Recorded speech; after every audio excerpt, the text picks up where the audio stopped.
आजकल किसी भी प्रॉब्लम के लिए एक्सपर्ट्स तुरंत सर्जरी सजेस्ट कर देते हैं। Knee pain surgery, back pain surgery. और आप अगर कंफ्यूज हो, डर लग रहा है कि सच में सर्जरी की जरूरत है, कोई और ऑप्शन तो नहीं है। इनफैक्ट एक रिपोर्ट ने चौंका देने वाली खुलासे किए हैं। वर्ल्ड वाइड 60% से ज्यादा लोग ट्रीटमेंट ले रहे हैं जो प्रॉपर नहीं है, जो क्लिनिकल गाइडलाइंस फॉलो भी नहीं कर रही है। और काफी केसेस में लोग डायरेक्टली सर्जरी तक पहुंच जाते हैं बिना नॉन सर्जिकल ऑप्शंस के। एंड मेजॉरिटी ऑफ द लोग सेकंड ओपिनियन के भरोसे ये डिसीजन लेते हैं कि सर्जरी करवानी है या नहीं। सच ये है कि हर जॉइंट पेन का सोल्यूशन सर्जरी नहीं होता, लेकिन हर केस में सर्जरी अवॉइड भी नहीं कर सकते। एंड यहाँ एक बड़ी प्रॉब्लम है कि लोग या तो सर्जरी अननेसेसरी डिले करते हैं या बिना किसी गाइडेंस से इंस्टेंटली सर्जरी की तरफ चले जाते हैं। तो ऐसे में सवाल मन में आता होगा कि सर्जरी की जरूरत है, एंड अगर है तो कब, और अगर नहीं है हमें कैसे पता चलेगा।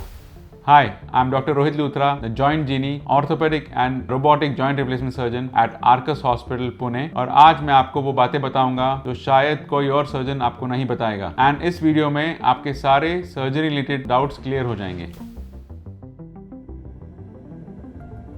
रीसेंट रिपोर्ट की माने तो इंडिया में हर 4 में से 1 इंसान, मतलब अगर आपके घर में 4 लोग हैं तो एक को पक्का कोई जॉइंट, बोन या मसल का प्रॉब्लम होगा। ये कोई छोटी बात नहीं है। और सबसे ज्यादा शॉकिंग बात, ये सिर्फ ओल्ड एज लोगों में नहीं बल्कि 18 साल के बच्चों या कॉलेज स्टूडेंट्स में भी ये बहुत कॉमन हो रहा है एंड रैपिडली बढ़ रहा है। उनमें postural changes, muscle imbalance and early disc desiccation जैसे केसेस हो रहे हैं। सोचिए 18 साल में स्पाइन इश्यूज, क्यों? लैपटॉप पे झुक के रह के बैठना, फोन पे घंटों गुजरना एंड जीरो फिजिकल एक्टिविटी। अगर आपकी एज 45 से ऊपर है तो 50% चांस है कि आपको कोई ना कोई मस्कुलोस्केलेटल प्रॉब्लम होगा। मतलब आधे से ज्यादा लोग नी पेन, बैक पेन या नेक पेन कुछ ना कुछ प्रॉब्लम से गुजरते हैं। और लेडीज, ये स्पेशली आपके लिए है। और ये केसेस फीमेल्स में मेल से ज्यादा पाए जाते हैं because of female hormones, household work and calcium deficiency और अवेयरनेस की कमी। इंडिया में लगभग 6.2 करोड़ लोग, मतलब 62 मिलियन पीपल ऑस्टियोआर्थराइटिस से सफर कर रहे हैं, जिसमें नी ऑस्टियोआर्थराइटिस के सबसे ज्यादा केसेस है। लो बैक पेन इनमें से 30 to 50% लोगों में होता है। मतलब हर दूसरा तीसरा इंसान इस प्रॉब्लम से सफर कर रहा है। अगर आपका वेट ज्यादा है, अगर आप ओवरवेट है, आपके जॉइंट पे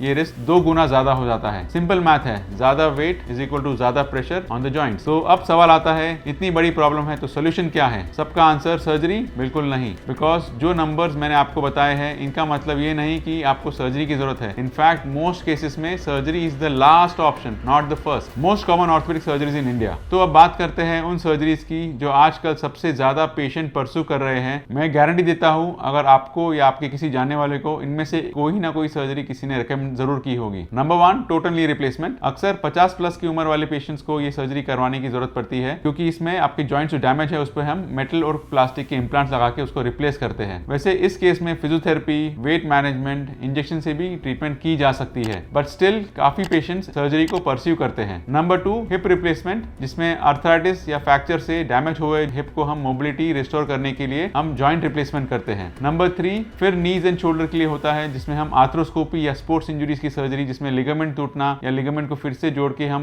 मेनिस्कस रिपेयर करना, ये सब कार्टिलेज की सर्जरीज करना, ये हम आर्थ्रोस्कोपी से करते हैं। नंबर 4 स्पोर्ट्स इंजरीज में एसीएल रिकंस्ट्रक्शन काफी कॉमन है। नंबर 5 फ्रैक्चर रिपेयर, किसी एक्सीडेंट से हड्डी टूट गई हो तो मेटल प्लेट या स्क्रू से हड्डी फिक्स करनी पड़ती है। नंबर 6 स्पाइन सर्जरी या स्पाइनल फ्यूजन, स्पाइन को फ्यूज करना, स्टेबलाइज करना, स्पाइन इश्यूज में डिस्केक्टमी करना, ये नर्व प्रेशर को रिलीज करने के लिए सर्जरी की जाती है। एंड इसके अलावा rotator cuff repair, carpal tunnel release surgery भी होती है। हर सर्जरी का एक क्लियर पर्पस होता है और हर केस में जरूरी भी नहीं होता। इसीलिए ऐसी सिचुएशन में डिसीजन सोच समझ के बेसिक स्टडी करके लेनी चाहिए। अब सबसे इंपॉर्टेंट सवाल कि सर कब सर्जरी सच में इंपॉर्टेंट होती है? सबसे पहली बात, सर्जरी हमेशा लास्ट ऑप्शन है, नॉट द फर्स्ट। मैं हमेशा अपने पेशेंट्स को कहता हूं, अगर बिना सर्जरी के प्रॉब्लम सॉल्व हो सकती है तो क्यों अननेसेसरी ऑपरेट करें, right? So when do you need a surgery? सबसे पहले जब आपकी conservative line of treatment fail हो गई हो, जब आपने अपने सारे ऑप्शंस एग्जॉस्ट कर लिए, तब हम सर्जरी की तरफ जाते हैं। जैसे 3 से 6 महीने आपने सब कुछ ट्राई कर लिया हो, physiotherapy, medicine, injection, lifestyle changes, weight loss, और फिर भी रिलीफ ना हो तो आप ऑपरेशन की तरफ जा सकते हैं। तो इसका मतलब है कि जब आपकी बॉडी नेचुरली हील नहीं कर पा रही हो तब आपने ऑपरेशन के बारे में सोचना चाहिए। अब मेडिकल इंटरवेंशन जरूरी है and then you can opt for surgery. Second, 24 24/7 body pain, बदन दर्द। ध्यान से सुनिए, अगर आपको बैठे बैठे टॉर्चर जैसा दर्द हो रहा है, रात में सोते सोते दर्द से नींद खुल जाती है और बॉडी रेस्ट लेने के बाद भी दर्द कर रही है, तो मतलब है कि आपका बॉडी सिग्नल दे रही है कि आपकी ट्रीटमेंट काम नहीं कर रही और कुछ तो सीरियसली रॉन्ग है। और अगर कंजर्वेटिव ट्रीटमेंट के बाद भी ये पेन कांस्टेंट रहता है तो ये सर्जरी इंटरवेंशन का क्लियर इंडिकेशन है। Third, mobility severely restricted. अगर आपको चलने में दर्द हो रहा है, सीढ़ी चढ़ने में दर्द हो रहा है या चेयर से उठने में स्ट्रगल हो रहा हो तो ये अच्छे साइंस नहीं है। और अगर आपके जॉइंट्स लॉक हो जाते हैं, घुटने